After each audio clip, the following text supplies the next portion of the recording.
Welcome. This is Stephanie Bachmann Mattei with the NVC Academy, and today I have the pleasure of being on the call with Sylvia Haskvitz. Sylvia, welcome.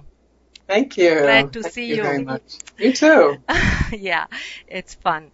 So, Sylvia, you are a certified trainer with the Center for Nonviolent Communication, and you are also a registered dietitian. And you have been actually involved in both those arts for many, many years, almost 30 years, I understand. And a long time, yes. Yes, a long time. So, you enjoy actually tying those two arts together and helping people bring more awareness and really get to some level of consciousness about what they are eating and why they are eating. Would you say more about how you bring those two things together?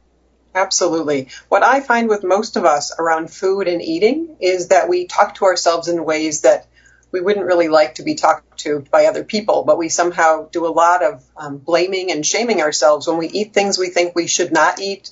We have lots of sort of inner critic messages that happen that keep us from really enjoying food and really acknowledging and knowing what does our body need and tuning in to both the needs of our body and our emotional needs around food. So I help to bridge that gap and give people tools to be able to connect with what is going on at any moment so they have choice about whether or not they want to eat and what particularly they might choose to eat in any moment. Yeah. So thank you, Sylvia.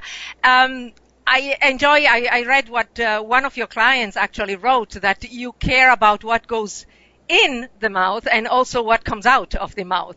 So I really like this way of looking at your work. So you also co-authored a book, Eat by Choice, Not by Habit, and you will also join our parenting conference through the NVC Academy, Parenting Matters, and you will offer a session on Feed Your Family with Care and Compassion. So what do you see yourself bringing to the families that will attend this session of yours? I see it kind of two parts. So I see it sort of, people are so confused about what's happening nutritionally, what things are really best for our bodies and what aren't. So I will hopefully shed some light on some possibilities of how to feed our children well, because we all have the best intention. We really want our children to thrive and survive the best they can, as we do ourselves. But often we don't know what exactly that looks like and how we're impacting our children with our food choices. So partly the food choices and also kind of the messages that we're instilling on our children by our own food stories, the impact of our stories, of our emotional history around food that impact our children. So what are some of those stories? Let's bring those to light, and then let's see how they might be impacting and what choices we really might want to offer for our children around their own stories. Thank you, Sylvia. So what I'm hearing is that you would like to offer some information and also offer parents some tools and the opportunity to actually look inside when you are saying about our own stories. And I love how that actually, ties in with the whole theme of this this conference. And that Dr. Daniel Siegel will be our keynote speaker, and he will actually share how, generally speaking, whatever we have not made sense in our own childhood, so the stories you are saying that have gone unprocessed and unrecognized in our own life, how they actually can influence how we parent our children. And so I'm hearing what you would like to do is actually really bring some focus on the food and eating habits and help parents in that way. Absolutely. And to me, it's so much richer than even just the food habits, because when you look at your own food story, we all have a food story. We've all eaten probably at least 3 meals a day since the day we were born. So we all have feelings and needs around that aren't even connected to the food, but what comes up for people in the kitchen. What kind of messages were you told around eating? Were you told that chocolate was bad, or you're too fat, you can't have chocolate, or any of the messages that we got that we've since internalized? So there's just so much richness to our story and how that impacts without us knowing on our children and the ways that we do food. Mm-hmm. And the diets, the millions of diets that some parents have been on. And so what does that teach their children? And what does a diet look like? Is it restrictive? And Are there certain things that you can't and you shouldn't and you don't and you won't? So just looking at those messages as well and kind of unraveling them. Yeah. So a lot about stories, messages, associations that we carry within, many times without much of a conscious awareness around it.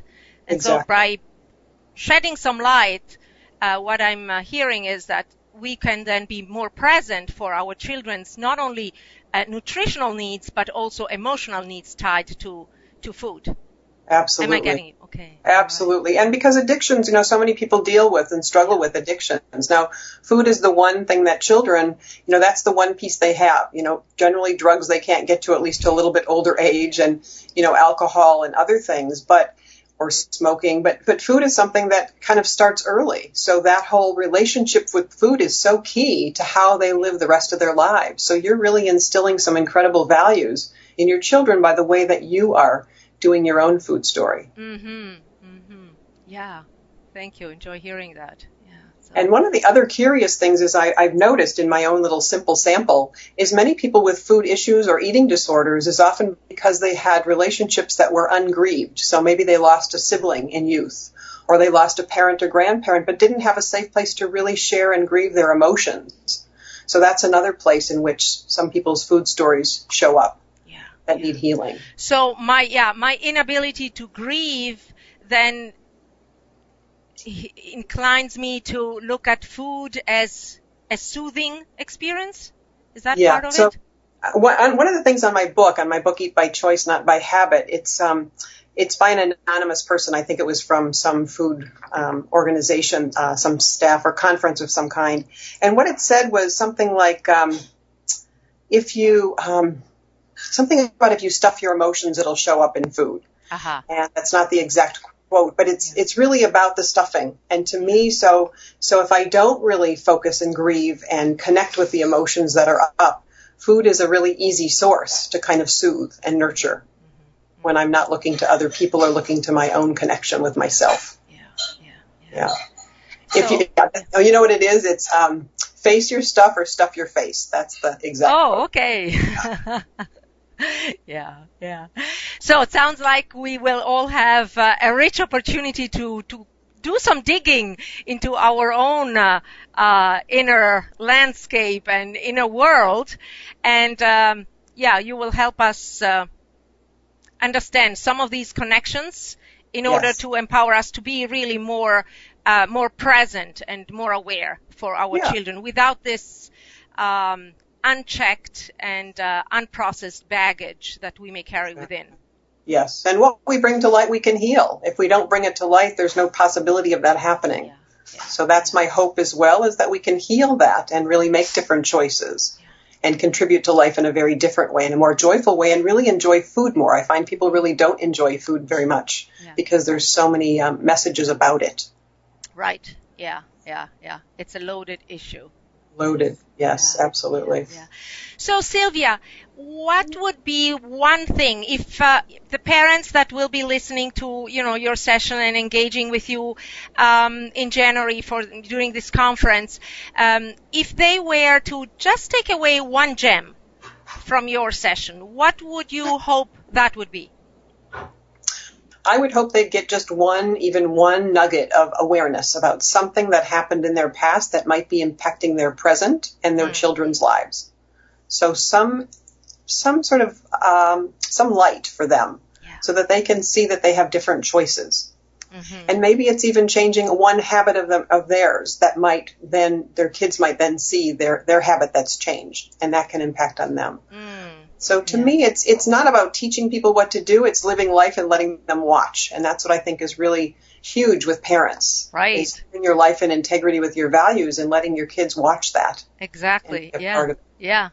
Because most of parenting is really about modeling and living, as you said, in integrity with our own values. It's not so much what we say, it's how we live. And that is what really resonates with them, what they will internalize. And so, that's that quote, don't teach me how to live and let me watch. Wow.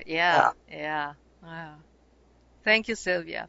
Any last comments that you would like to share with our audience around your session and your work?